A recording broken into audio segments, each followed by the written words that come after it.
This just happens. Hey everybody, it's Joe. So I am joined here by Sophie and Sadie. I don't know if you can see over there.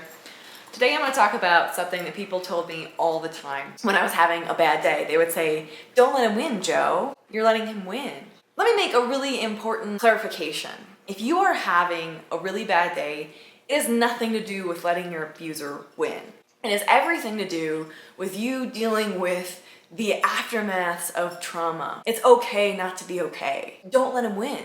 I had such a hard time with that statement for a couple different reasons. The biggest one was suggesting that he was currently touching me in some way. That by me struggling or being depressed or having a hard time, he was actively doing something to me in that moment. And that's just not accurate. What was actually occurring is that the trauma was doing something to me in that moment. When people say, "Don't let your abuser win," they're directing their attention the wrong way. They're neglecting the fact that what is actually going on is that you are dealing with the aftermath of something that is horrendous. You are surviving through trauma. You are dealing with depression, anxiety, maybe post-traumatic stress disorder.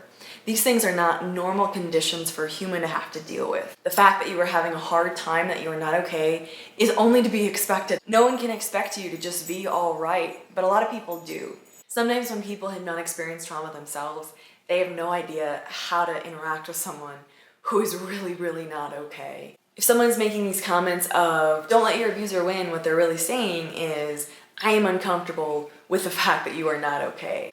I found one of the hardest things about recovering is that people want you to be okay and you're not. It's okay not to be okay. In fact, it's more than that. It is expected. With what you've experienced, there's no way that you could be okay, that you could be walking around a day, a week, a month, a year later and be normal.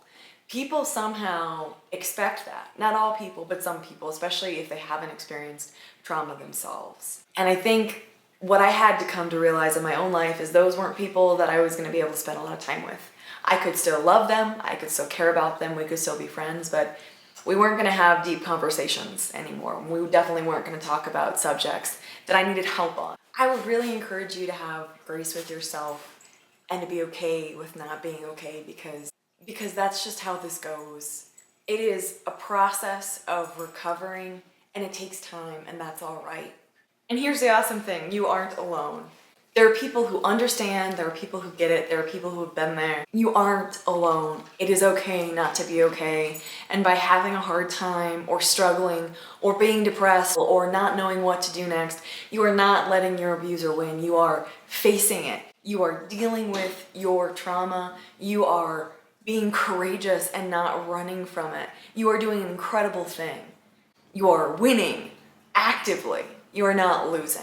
Please don't listen to those people when they say lines like that. It gets better. You'll have good days and bad days, and slowly you'll have more good days than bad days. I can't tell you how fast that'll happen. It's different for everyone, but please don't rush yourself into healing. Take it at your own speed. Please don't listen to anyone else when they're telling you what to do, because only you know what is right for you. There is another side to post-traumatic stress disorder and to trauma and all the hurt that you're feeling. In little bits and pieces, it gets better.